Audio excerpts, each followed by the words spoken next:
So hello and welcome. It's a Friday morning and the office is a little bit dark because we've got some load shedding here in Cape Town.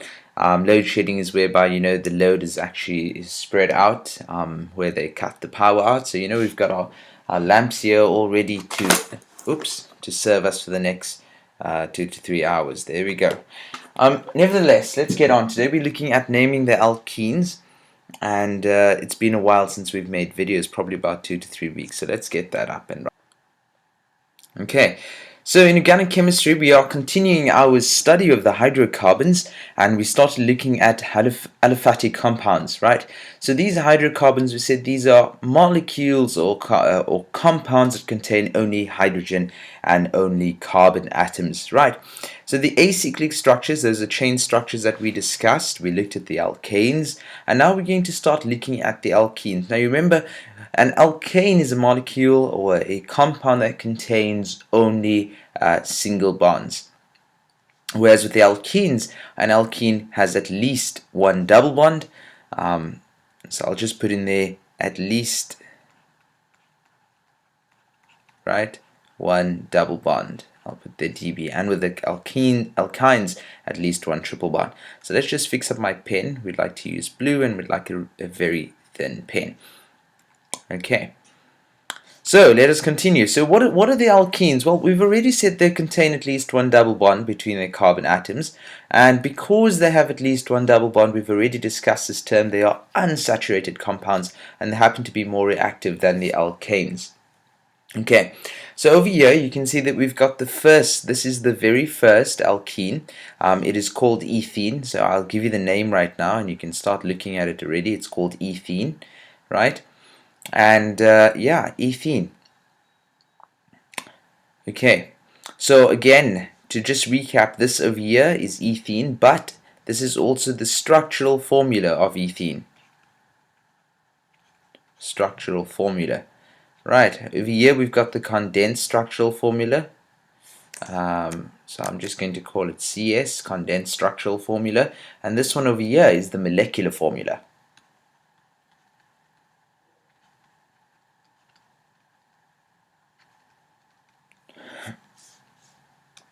Okay, so ethene is the very first hydrocarbon that is an alkene because it's got two carbons, it's got two carbon atoms, and it's also got 4 hydrogens with a double bond between the two carbon atoms. Now, the reason it's the first alkene is because you cannot get a double bond between carbon atoms if you only have one carbon atom, right? So that's ethene. Okay, so on your organic chemistry naming sheet, we've already got the following, and now you can add ENE. So let's go to that. And as you can see over here, if I come to this, I've got on my OChem naming sheet, I've got the following. I've got a meth, eth, prop, bute, pent, pent, hex, right? I've got 2 of the same as di, 3 of the same as tri, 4 of the same as tetra, dashes between numbers and letters, and commas between numbers. So we've already seen examples of that. Now this is what we're starting to focus on, this thing over here. Okay, when we have a double bond between carbon atoms, we add En.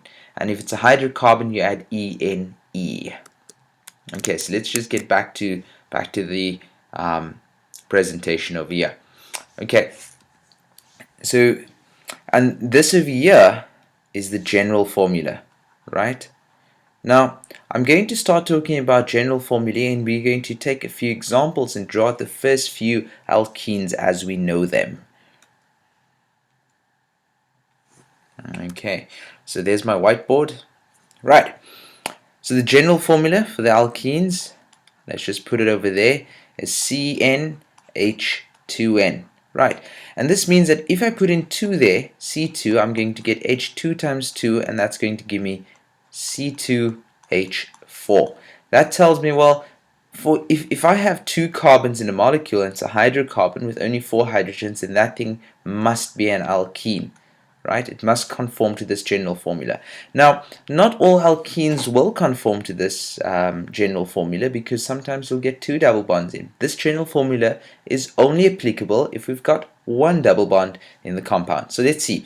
Let's take an example.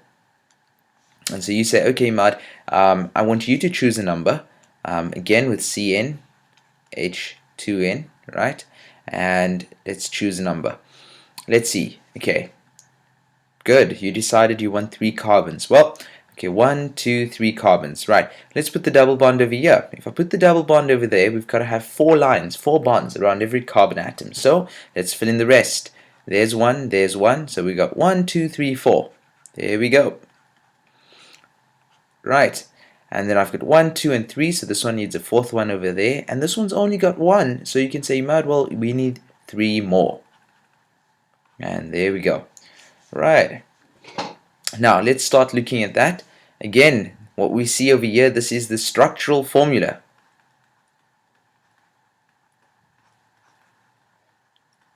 Right. Now let's see what we can find over here. Let's do the condensed structural formula. Let's tell us, well, the first carbon is there. So it's C. That carbon is bonded to 2 hydrogens, so CH2. And that carbon is bonded to this carbon, which is the next carbon. And that's bonded to just 1 hydrogen. And that's bonded to a 3rd carbon, which is bonded to 3 hydrogens, right? And then similarly, we can find, if I substitute in that, I'm going to get the molecular formula, which I'm just going to put in red, because if we use the general formula, we can see what we get out of it. Let's put that in C, 3 carbons, H 2 times 3, which is equal to C3H6. And is that right? 1, 2, 3 carbons, yay! And 1, 2, 3, 4, 5, 6 hydrogens. That over there, my friends, is the molecular formula. And this over here is the condensed structural formula. Okay. Okay, now we have to do one more thing. And you guessed it, we have to name this compound. So let's get a red pen out in there and let's talk about naming this compound. What is this compound named, right?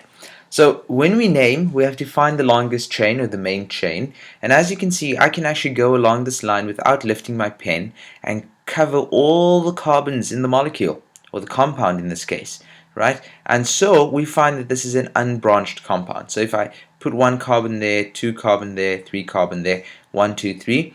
Why did I number from this side? Well, you got to number closest to the double bond. That's the rule. Closest to the functional group, which may be a double bond, or certain groups, as you've seen earlier, like the esters, the carboxylic acids, and so forth. But don't worry too much about that terminology right now, because we'll cover them in a lot more detail as we go through the course. Okay, so we number from this side. Now, I have a question. If I had to put the double bond on this side, then I had to number from this side. So 3 carbons. Let's just get this out of the way and let's see. 3 carbons. 3 carbons is prop. If you go to your naming summary sheet, you see that it's prop, P-R-O-P. And that prop has to be over here. Oh, mama. We've got a little bit of a problem there. There we go. Prop, right? So P-R-O-P. And then we can say, well, okay, Imad, there's a double bond in there, so you gotta have E-N-E. So propene is the name, and we gotta indicate where that double bond is. It's on the first carbon, so we say prop-1-ene. Prop-1-ene. Okay, so if I had to move the double bond on this side, we're going to start naming from this side, right? Or rather numbering from this side. So you can actually just call this molecule propene, because there's no other possibilities of where the double bond can go. Let's just write that a little bit more legibly. Propene. Okay, so let's look at the next one.